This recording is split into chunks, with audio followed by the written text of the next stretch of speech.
Hey, everybody. Welcome to our very special Voices of WIA discussion this month, brought to you by Women in Apologetics. In today's discussion, we'll be talking with a psychologist and cult specialist about accusations that Christmas trees and other holiday traditions are actually idolatrous practices that Christians shouldn't be engaged in. I don't know about you, but I see them every single year on my social media feeds, and it doesn't seem to be going away anytime soon. So our dear friend and Ratio Christi apologist, her name is Anna Rose Kitko, is going to straighten us all out so that you will know how to respond when this question comes up.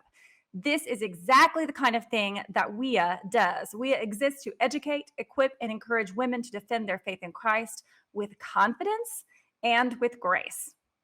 In response to some of you, we are working on growing our ministry efforts in 2025 by having more in-person events, by building our library of online courses and helping like-minded women like you get to know one another so that they can study apologetics together. And so we have set a goal of raising $50,000 to make it all happen, and we have a special offer for you if you would like to help. We have just released our first WIA Academy short course on the essence and nature of truth. It's normally priced at $30, but from now through December 31st, if you will make a gift to WIA, regardless of size, we will give you access to that course for free. So understanding and conforming to truth is central to our faith, and without it, nothing else really matters. So now's the time to sharpen your truth-seeking skills with our truth course, and you can do it for free for the rest of the month when you help us achieve our fundraising goals. If you and I haven't met yet, my name is Lori, and I am your very happy host for all of our special events and our videos here at WIA. So we're so excited to feature our guest today. So let's jump right into our interview. Her name is Anna Kitko. She is the Ratio Christi. This is a really long title, y'all. I had to practice this. Apologetics and Alliance Cults and New Religions Specialist, as well as the chapter director for the University of Tennessee, Knoxville. She is a theological director over a center which specializes in mental health therapies and interventions, where she treats victims of religious and spiritual abuse alongside a staff of therapists. She holds both a Master's of Biblical Studies from Reformed Theological Seminary, as well as a Master's of Psychology from Coercive Control from the University of Salford in Manchester. She has a heart for the myriads of people who have incurred complex psychological traumas in religious and spiritual settings, which are more than often damaging Bible-based cult groups. And she's extremely fond of discussing the origin points of popular cultural false beliefs.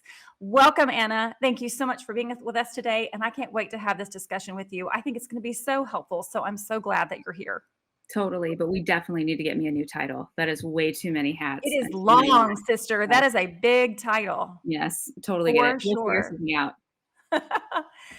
Well, it's actually, to be fair, it's a totally cool title, because that's, in fact, every time I was telling my family members about you, and they were like, how did she manage to study that? And I was like, I don't know. I've had that same question. That's the coolest thing to have on your resume, but I wouldn't have come up with it myself.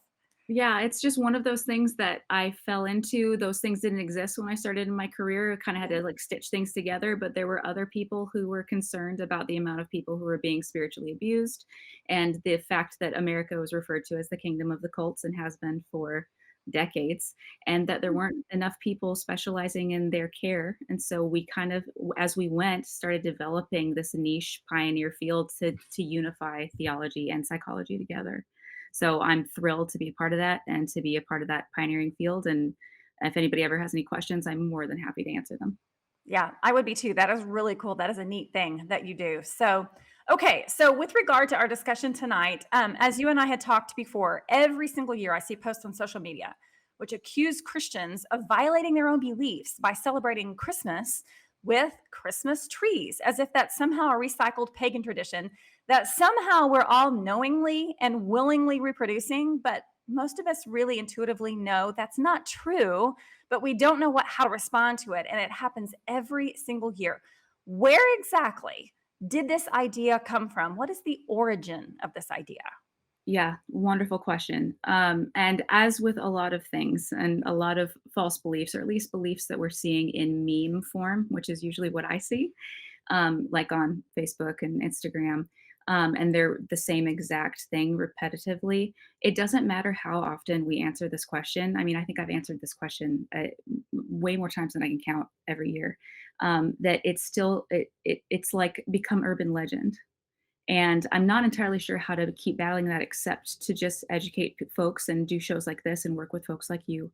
So I'm thrilled to be able to do that. The answer to your question is actually pretty easy. It's a man by the name of Gerald Massey, who was a spiritualist in the 19th century. That century was famous for kind of navigating odds and ends when it came to theology and incorporating a lot of Eastern mysticism type topics together with concepts in Western Christianity. And so spiritualism was really, really interested in what exactly happens to the spirit when we die, in particular, and can it evolve? Which is really fascinating, especially given that Darwinian evolution was very popular in this century as well. And so Gerald Massey was a poet and lyricist who was very popular, wrote some incredible work analyzing Shakespeare. His work was in literature primarily, but he was fairly popular on a like pop culture level. And his hobby material was basically criticizing Darwinian evolution and saying, well, you're missing the spiritual component of that, and that the spirit can evolve, and that the spirit has evolved. And so he was interested in trying to prove that that had occurred. And one of his theories, it was just a hypothesis, was that maybe all of the world's religions have the same origin point or similar stories, and that all we have to do is track whatever similarities are there and document them and prove that things like, the Christ story was a borrowed story, perhaps from, say, Horace, right? And we see that in these memes that, especially on Christmas time, that things like claims like Jesus's birthday is the same as Horace's, and things like Christmas trees were borrowed from Saturnalia or Sol Invictus, which are Roman holidays that are kind of celebrating debauchery and what to do to keep yourselves entertained in the winter months, that sort of thing. And so like all of these things are just really explained as an evolution of spiritual belief over time. The Hmm. problem with this hypothesis is that it's unprovable. And we have lots of origin points for some of these claims, especially the ones in Christianity, because those have been studied ad infinitum for all these centuries. So, like, you have to have some actual evidence besides just a hunch or an agenda to prove spiritualism. And because he was a hobbyist and because he was popular, he wrote a book using his hypothesis called The Natural Evolution or The Natural Genesis. I think is what I think they're two titles, and it became very popular. Again, just totally hypothetical though, and to the point that it got circulated so widely that Harvard professors had to intervene and go, "Hey guys, like none of this is real. We don't have any evidence that any of this is real." Hmm. But it had already caught wind, and the general public was already using it. And as usual, memes circulate quickly, and they're interesting. So yeah, even to the point of him studying Egyptology and being Mhm. fascinated by it as a hobby. So he's to blame, functionally speaking. Just one, Okay. yeah. Yeah, that's really interesting. It's I had never really thought about the idea of spirit evolving, but I've run into that twice in the last week on my social media feeds, and I was wondering what is that? What are they talking about, and where's that coming from? I'm guessing it's probably tied to that whole line of thought. Yes, very popular to recirculate 19th century beliefs. They're interesting. We live in a world that is very, very consumed with spiritual material now, not Yeah, necessarily Christian stuff, but just spiritual material in yeah, general. So anything that's seen as new or novel, or at least the world hasn't seen it in a minute, it becomes good new content. And that's what yeah, most people need is good new content. Hence yeah. the recycling of these memes. Okay. Okay, so there are a couple of different traditions that are tied up in all of these accusations. What can you tell us about the history or the backstory to Christmas trees, to Jesus's birthday, and Santa Claus, for instance? So let's start with Christmas trees. What do we have there as in terms of a backstory? Yeah, even Christmas trees go back to the Protestant Reformation with Martin Luther and trying to find something to not only celebrate in the darkness that the light has come into the world, because right, wintertime is quite dark, especially in Northern Europe, but to also teach children about really difficult concepts that don't have analogies. And as apologists, we know that the biggest concept in theology that doesn't have an analogy is the Trinity. And so the goal for Luther was to try to find a visual that would remind children of the reality of theology in a world where theology was it's in an uproar, right? We've gone from Roman Catholicism to an alternative, which hadn't been seen in Europe. And so he brought an evergreen tree inside and hung candles on it to represent the evergreen nature, the immutability of the Trinity, as well as the tri form, right? Mhm. The fact that it never lost its needles was very, very important, and then that it could be covered in candles to celebrate that light had come into the world in a dark place was to be a celebration of Advent and Christ's birth. Hence, what we do now. I have never heard that story before. Yeah, That is isn't it such a sweet beautiful? story. Yeah, it's wonderful, and of course, evergreen being a significant feature of Northern European culture. That would have been really emblematic of like, no, Yahweh is present and he's powerful and he's here. And we can Yes. celebrate that as creator. Yeah. Yes, for sure. Oh, that's really pretty. Okay, so what about Jesus's birthday? I know that comes under fire a lot at this time too. So what can you Yes. tell us about that? Yeah, not an arbitrary date. So Jesus's birthday being established as the 25th of December is ancient. It's an ancient tradition, and it's based on something called Annunciation. Annunciation is the celebration of conception. So when Jesus was conceived, and the tradition went in ancient times, and this is like the patristics, so the early church fathers is what I'm talking about. The tradition went that your conception date was the same as the crucifixion date. So, meaning Jesus was conceived on exactly the same day that he died. And that's critical. And since we have the date of his crucifixion, which is the 14th of Nisan, and in the Roman calendar, that's March 25th, if we take that date and we add the normal gestation period for a human baby, which is 9 months, we get Jesus' birthday, December 25th. And this was so robust a tradition and well attributed that even St. Augustine references it in his book on the Trinity about how that date is calculated and how long it's been that we've known that. The big question is, when did we start really, really celebrating birthdays? And in that regard, we've been celebrating Jesus' birthday for quite some time, and it has absolutely nothing to do with any Roman festivals.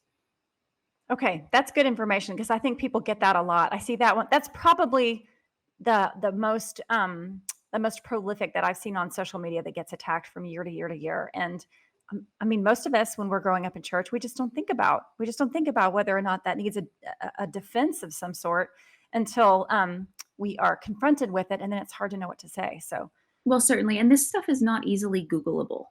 I've yeah. noticed that recently. A lot of the stuff you have to actually go and read yourself if you can't find some of the patristics Mhm. that are not necessarily, in PDF form yet. We'll get Sure. there. I'm sure this will get easier with time, not harder. Yeah, that's good to know. And then finally, Santa Claus. What can you tell us about the origin of the Santa Claus My story? favorite. This is my favorite thing in the whole world. Okay, so there was a real Saint Nicholas, right? Okay. He's from Myra. This is modern day Turkey, and he lived during the Diocletian's persecution, which was the beginning of the 300s. He was thrown in jail for being this incredible Christian who was extremely oriented towards charity. And in jail, a new emperor was brought to bear, and his name was Constantine. I'm sure you've heard of him. That was in 306. And Constantine is the person who is the first Roman emperor to convert to Christianity. We don't know if it was an authentic conversion or not, but it's not really relevant because he brought peace to the empire and united it. And he ended the riots, theological riots that were happening, which saved a lot of lives. The way that he did this was by calling the First Council of Nicaea in 325.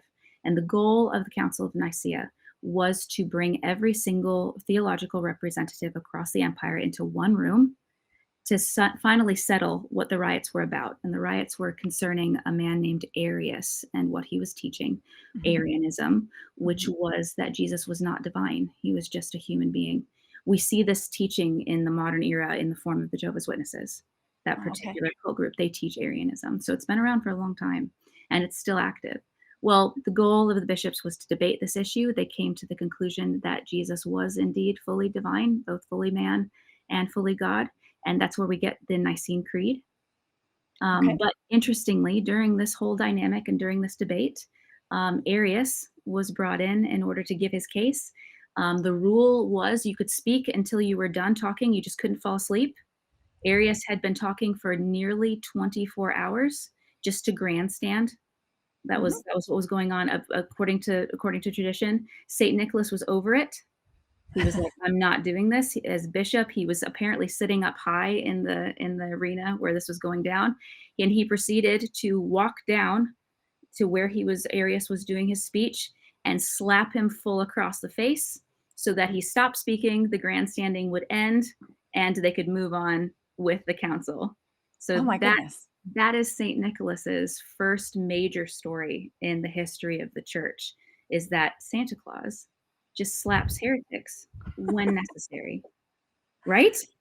Yeah. Yeah, As one brutal, should, I presume. Just brutal, kidding. Just kidding. brutal. Yeah, no, no. Yes, Saint Nicholas, he runs out of presents and then it gets serious, right? What do you, yeah, right. But yeah, What a that's story. his I've never story. heard that either. That is honestly, I mean, I've heard a lot of stories about the evolution or the origin of Saint Nicholas, but never that one. I've never heard that story. Yep, that's how he garnered a following. Everybody was shocked.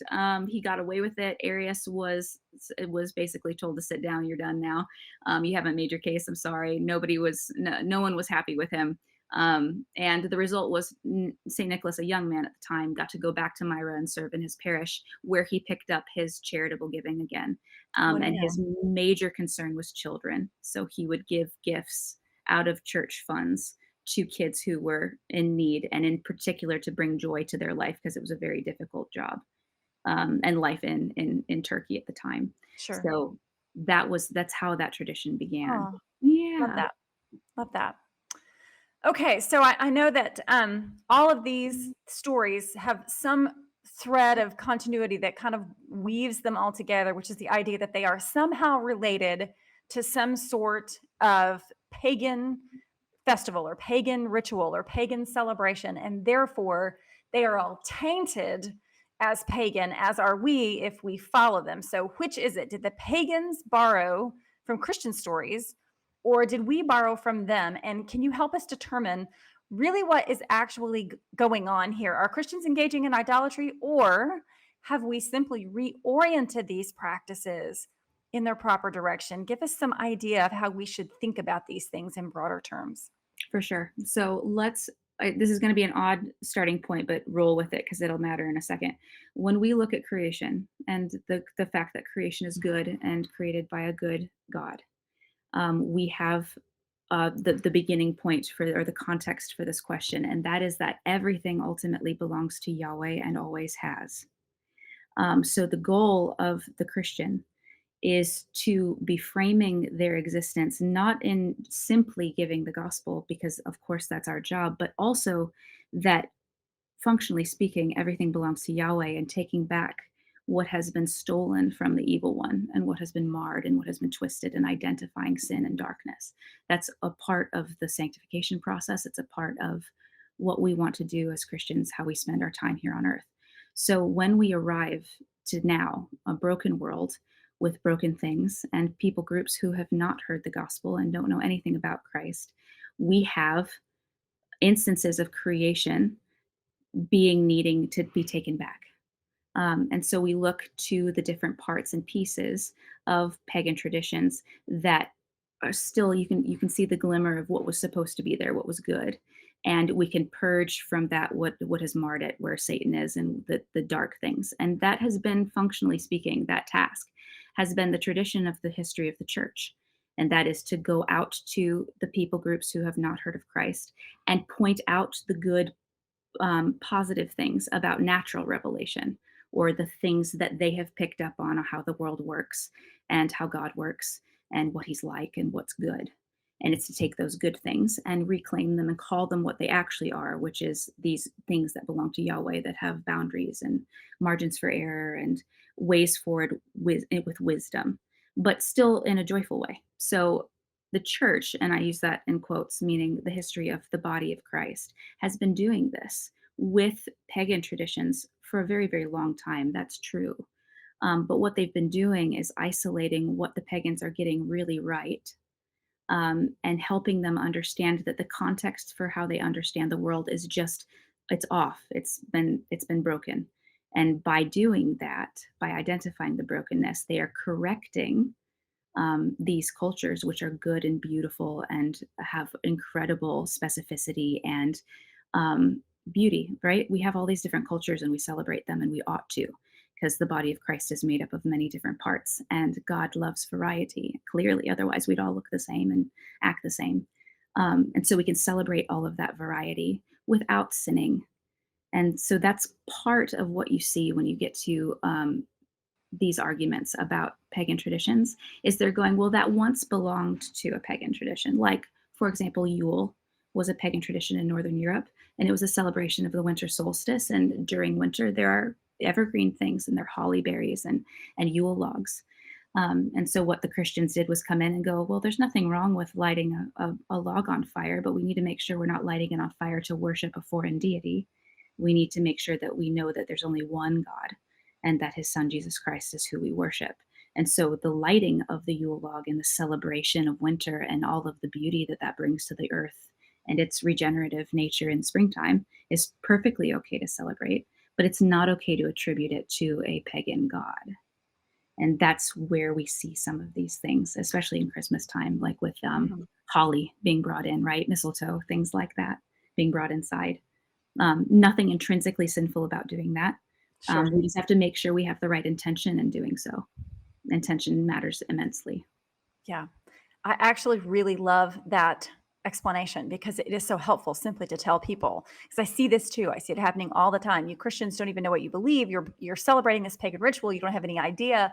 It's all just made up. And it's so helpful to think that the way we can handle that particular objection is to say, look, there are things that are common to all of us because of the natural world. Let's just make sure we have them attributed to the right person. Let's just make sure we have the right attitude toward them. So that seems like to me a really simple and straightforward, but very, very effective way of Yeah, handling these kinds of things. it's beneficial, but it also one of the good things, at least in my experience about that, is to also point out to the people who are making the objection, Mhm. do you know, you're right. There are a lot of things that we do that we don't actually know the origins for. That isn't true. We can tell you that some the apologists, right? We can tell you the origins and we can help educate. But for you to point out that we're doing things that we don't understand sometimes is right. Because we are doing that and we're correcting it with education. That's the goal. Because we don't know everything. And Sure. we've all arrived on this planet, right, with as babies and are learning. And the fact of your skepticism is actually really beautiful and wonderful. I like that you're willing to tell the truth. Wouldn't it be glorious if you knew the truth as well? Yeah, absolutely. Yeah, we can reach Absolutely. reach a hand across the aisle. Absolutely. I love that. I love that so much. Well, this has really been interesting. I'm sure a lot of people, I know typically when we think of apologetics, we think of the cosmological argument or other arguments for God or those kinds of things. But this is really, I think this is really an interesting little niche in apologetics. And I am so grateful that you are here to discuss it with us because as always, you have such good insight and such a wonderful demeanor. I'm so grateful to have had this time with you. And I'm grateful that you chose to come on our show and help us understand and explain all these things that we might not necessarily have the opportunity um, to understand and to be able to relate to people otherwise. So thank you for doing that for us. It's an immense privilege. I love every second of it. You guys are great and no problem. I'm sure I'll see you again soon and I look forward to working with you. Thank you so much, Anna. Okay, so this is what we do here at WIA. We educate and equip and encourage women in Christian apologetics. And as we wrap up 2024, here is what we have heard from you, our incredible conference goers and our social media family. We've heard that you want more in person events. You're craving those face to face moments that spark inspiration, connection, and growth. You want deeper connections, particularly with building relationships with like minded Christian women and fostering a sense of togetherness, which is at the top of your wish list, and also additional resources, tools that support you and help you thrive as you learn. Those have become really important to you. So you've got us dreaming really big. Don't forget, you can get our truth course for free when you donate any amount between now and December 31st. On January 23rd, we're going to be talking to Katie Campbell on the power and effectiveness of prayer. And she's going to tell us a bit about her prayer ministry, which has seen remarkable things among Generation Z. So I know you're going to want to be a part of that. And in 2025, we have a new conference. Don't forget to register for it. The registration is already open and live for our Christ Proclaimed Side by Side conference in September of 2025 in Grapevine, Texas. You can visit our conference webpage at womeninapologetics.com -2025 WIA conference to watch our promo video, learn about our scheduled events and our speakers, and even to register. And we hope to see you there. Thanks so much for joining us. And I will see you next month, next year. So from the entire WIA team, Merry Christmas and Happy New Year.